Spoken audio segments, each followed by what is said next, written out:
Nós queremos receber vocês na nossa sala de estudos da mente, com alegria apresentando aqui a Angelita e a Carla, que são psicólogas que já trabalham há alguns anos em clínica, para a gente discorrer um pouco sobre um tema pertinente à vida, que é o luto e as fases do luto.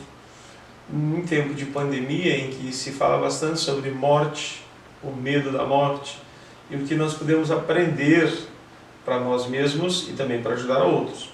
A palavra de Deus diz em Eclesiastes capítulo 7, versículo 2, diz assim: melhor ir à casa onde há luto do que ir à casa onde há banquete, pois naquela se vê o fim de todas as pessoas e os vivos o tomem em consideração.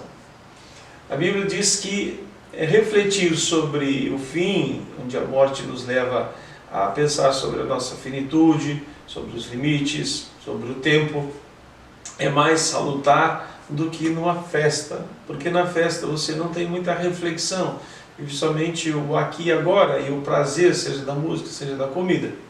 Agora, no luto, no velório, na despedida de alguém, você vai refletir sobre valores da vida, sobre o que aprendeu com aquela pessoa e também a questão de levar carinho e apoio para os mais próximos que foram separados daquela pessoa. E nós hoje queremos conversar sobre o enfrentamento do luto, como podemos aprender valores no luto e como podemos ajudar também o luto. Cara, compartilha conosco um pouco sobre as dimensões do luto. Bom, primeiro, o luto, ele é todo aquele processo, desde a perda do objeto até o objeto que eu digo pode ser a pessoa, ou uma falência financeira, ou a perda de um membro, e até a aceitação dessa perda, né? Isso é todo um processo que precisa ser elaborado. Quanto maior o apego que eu tenho com a pessoa, maior vai ser o sofrimento. Então, primeiro eu só queria compartilhar com vocês frases que tu não deve dizer para uma pessoa que está passando luto. Ah, supera isso, isso já faz tempo, isso já passou. A gente precisa entender que para cada pessoa o sofrimento é diferente. Mesmo que seja assim, dois filhos que perderam o pai, o sofrimento dos dois é diferente. Porque cada um tem a sua significação daquela pessoa. Então é diferente os momentos. Eu já elaborei, um já elaborou, o outro vai demorar mais tempo. Então tem fases também e depende do apego que a pessoa tem. Outra coisa que aumenta a intensidade do sofrimento também é, tipo, eu devia ter dito isso para aquela pessoa. Eu devia ter feito isso, ou quando a pessoa tem que liberar um perdão, ou se sente em dívida com a pessoa falecida, então é mais difícil elaborar esse luto, porque o sofrimento vai ser intensificado por causa disso, das coisas que não foram resolvidas. Então a pessoa vai passar por um processo de tristeza, de choro, e todas essas partes são importantes. O que a gente tem que cuidar é o tempo que isso vai levar, né? Porque dependendo do tempo, tem alguns autores que dizem 6 meses para elaborar o luto, outros já dizem 1 ano. Mas, então de 6 meses a 1 ano ainda está dentro da normalidade. Quando passa disso, a gente já chama patológico. Porque o luto, ele não é só emocional, não é só uma coisa emocional que tu vai viver. Ele também tem a parte biológica, a parte química, né? A parte que o teu cérebro vai te trazer à memória as lembranças daquilo que tu perdeu. E aí, então, é uma coisa que tem que ser gradativa, né? Tu tem que ter esse cuidado de saber que vai passar por essas fases, vai chegar um momento que tu não vai querer acreditar naquilo, que tu vai dizer que aquilo não aconteceu, que tu vai ter raiva, tem um momento da barganha também, que tu diz, e depois tu pode se deprimir, até que tu vai chegar a aceitar que aquele fato, bom, isso aconteceu e eu não posso fazer nada. Eu acho que o que gera mais sofrimento é tu ver que a pessoa que tu amava se foi e tu não pode fazer nada para reverter isso. Então, também tem aquele sentimento de incapacidade de não poder reverter a situação, porque isso não depende da gente. Mas como a gente está falando aqui dentro de um grupo cristão, eu queria dizer que a principal coisa para superar o luto em qualquer situação é saber que quando Jesus se foi, ele deixou um consolador. Então, quando a gente tem o consolo do Espírito Santo, é muito mais fácil de chegar o tempo da aceitação parece que chega mais rápido, porque tu tem aquele que vai te dar o consolo. Então, dentro dessas fases que a gente passa, né, do luto, primeiro tem aquele momento onde tu nega, onde tu entra em choque, né, te dão uma notícia, tu entra em choque, tu não acredita que aquilo é real. Isso tem autores que dizem que pode durar dias a semana, né. Depois a gente tem a fase onde a pessoa, ela fica com aquela saudade, ela fica com aquele sentimento de, ao mesmo tempo ela se culpa e ela se sente abandonada, né? Então é um momento muito difícil, né, de aceitação. A pessoa só consegue retomar a rotina diária, os afazeres, quando ela consegue elaborar as fases anteriores. Se ela não conseguir elaborar essas fases anteriores, ela não consegue seguir adiante, né? Então a gente entende que realmente é um momento difícil, né? É um momento onde a pessoa ela precisa de um apoio, né? O apoio no meio que tu vive é de extrema importância para te ajudar a elaborar essas questões, né? Então isso a gente sempre vai reforçar do apoio familiar, do apoio de amigos, do apoio da igreja, né? Nesses momentos de dificuldade que a pessoa está passando. Cabe também a gente falar que a criança também passa por processo de luto da mesma forma que um adulto passa, né? Ela também vai sofrer por essas questões, ela também vai sentir saudade, talvez ela não demonstre da mesma forma, né? Mas ela vivencia sim o luto e a gente precisa estar cuidando da criança também numa perda, né? Dentre isso que a Carla falou, né? Cada um vai viver de uma forma o luto, isso é fato, né? Às vezes a gente não tem como medir que um filho que perdeu um pai vai sofrer menos que uma mãe que perdeu o esposo, porque vai depender muito de como esse relacionamento se deu, qual é a intensidade desse sentimento para cada um. Então não tem como a gente dizer, mas tal pessoa elaborou bem, ela está bem, ela conseguiu se reorganizar e tu não está conseguindo. Né? Não trazer esse julgamento para a pessoa do porquê que ela não conseguiu se reorganizar, porque cada um vai ter um processo. Também tem estudos que dizem que há alterações no próprio cérebro, em áreas cerebrais quando tu está vivenciando o luto. Então isso comprova que também muitas vezes essa dor do luto ela pode refletir no corpo, né? Ela pode somatizar, tu pode ter reações no teu físico que estão relacionadas ao luto pela perda de algo. É interessante que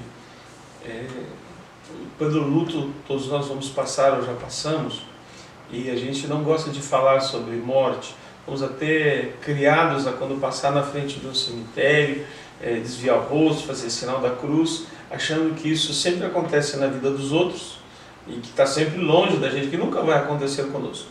Mas, assim como a vida é uma realidade, a morte também é uma realidade, e ela virá ao encontro de todos, ou quase todos, excetuando-se aqueles que forem arrebatados quando o Senhor Jesus vier. Preparar-se para isso não é nos dias ou quando a gente está recebendo uma notícia que alguém faleceu, mas levar em consideração que a vida é extremamente frágil de todos nós. A pandemia está mostrando isso, que um vírus de repente pode destruir um sistema imunológico rapidamente e perder pessoas, como está acontecendo no Brasil aos milhares. Nós estamos querendo trazer uma palavra de reflexão sobre comportamento dentro do luto, a visão de Deus sobre o luto, que o luto é um tempo aproveitável de reflexão sobre o valor da vida. Às vezes existe o luto continuado. Antes da pessoa morrer, por exemplo, fica numa UTI ou em estado vegetativo por muito tempo. E aquele é um processo que as pessoas já vão quase que se despedindo, velando, a pessoa ainda está viva, mas já não tem mais condições de se comunicar com o mundo exterior. e é UTI, hospital e volta e está ali. E às vezes passam-se meses. É uma preparação, é um luto com alguém vivo, que Deus parece estar dando tempo para as pessoas se despedirem, ou para assimilarem a ausência que aquela pessoa vai fazer definitivamente, todas as coisas que estão envolvidas na relação com aquela pessoa. Então, às vezes, a Bíblia diz que a esperança que cedia faz adoecer o coração. Às vezes, a esperança de que ela vai melhorar e não vai melhorar, está indo, e os médicos estão dizendo, olha, é irreversível, existe uma revolta, tudo. São, parece que fases de um luto, de negação e de revolta com alguém ainda vivo. Mas é Deus dando tempo para a gente se preparar. Por isso que ir no velório, ele também é pedagógico para a vida. Assim, igual se fosse comigo, como é que eu estaria reagindo? E aí vem aqueles arrependimentos. Poxa, eu daria mais tempo, eu brincaria mais, eu faria isto. Então, o luto, quando não é nosso diretamente, mas é de um amigo, faz com que a gente vai refletir sobre o valor da vida. E às vezes Deus dá a oportunidade para a gente se despedir. Outras vezes não, a morte é fruto de um trauma. Saiu de casa para trabalhar e não voltou. Não houve uma preparação, é isso que nós estamos conversando hoje. Todos nós precisamos estar preparados para que em algum momento a gente venha ter algum dos nossos que vai partir antes de nós, que não foi o que a gente planejou, que não era nem a lógica da vida. Por exemplo, pais sepultarem seus filhos. Bom, pastor, assim como o pastor falou, né, que a gente precisa estar preparado, também a gente sabe que nós nunca estamos preparados, né? Porque a morte, mesmo quando a pessoa está doente, a gente sempre tem esperança que a pessoa vai melhorar de novo, que as coisas vão mudar. Então, acredito que a morte é a coisa que o ser humano nunca vai estar preparado. Por mais que a gente tente se preparar, por mais que a gente tenha fé, por mais que a gente acredite, quando é uma pessoa da nossa família que a gente perde, a pessoa não está preparada.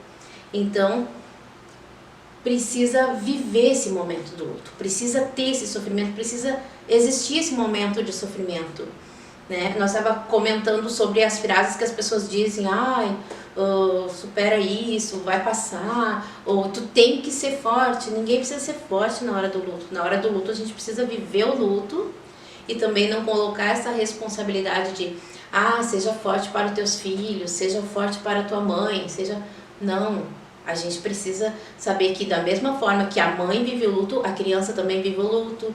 Também, ninguém precisa ser forte nesse momento, ninguém é um super-homem, né? E quanto mais reprimido é esse momento de luto, tipo, se eu tiver que ser forte por causa das crianças, quanto mais eu reprimir isso, mais chance tem de tornar isso uma patologia, de tornar isso uma coisa que não é elaborada. Porque eu estou negando o meu luto, então eu não vou conseguir elaborar ele. Então precisa ser elaborada, precisa ser uma coisa gradual, né? E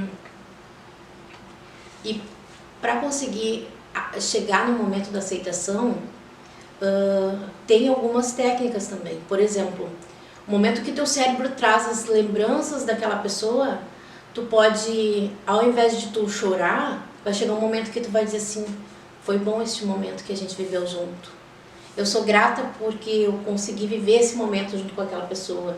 Ou talvez uma festa, uma formatura, eu estava lá, a pessoa estava lá comigo, sabe? Então, quando vinham as lembranças, para te elaborar elas, tu tem que ter esse desejo de ser grato por aquele momento que tu passou com aquela pessoa. Então, isso vai sendo gradual. Começa com choro, começa com a tristeza, começa com a dor, e aí vem a gratidão, porque eu já vivi isso, e aí vai vir a aceitação. Quanto mais a gente for grato, mais a gente consegue elaborar com mais facilidade. E a gratidão não é só no luto, né? A gratidão é na vida. Quanto mais tu for grato, quanto mais gratidão tu sentir, mais tu consegue elaborar as coisas. Parece que a gratidão é uma chave que te faz passar de fase, sabe? A gente sabe que não é uma coisa automática, né? Eu vou lembrar só das coisas boas e eu não vou sofrer com isso e eu vou ser só grato. Isso é, como a Carla falou, um processo. Né? Inicialmente, sim, a pessoa vai sentir dor, ela vai chorar, ela vai recordar, ela vai se sentir culpada por coisas que ela não fez, né? Ela vai ter aquela sensação de que eu quero de volta, né? Mas isso, com o passar do tempo, a pessoa se permitindo viver o luto, isso vai sendo elaborado. A questão é quando eu nego isso, ou não, eu tenho que ser uma torre forte e eu não posso demonstrar o que eu estou sentindo.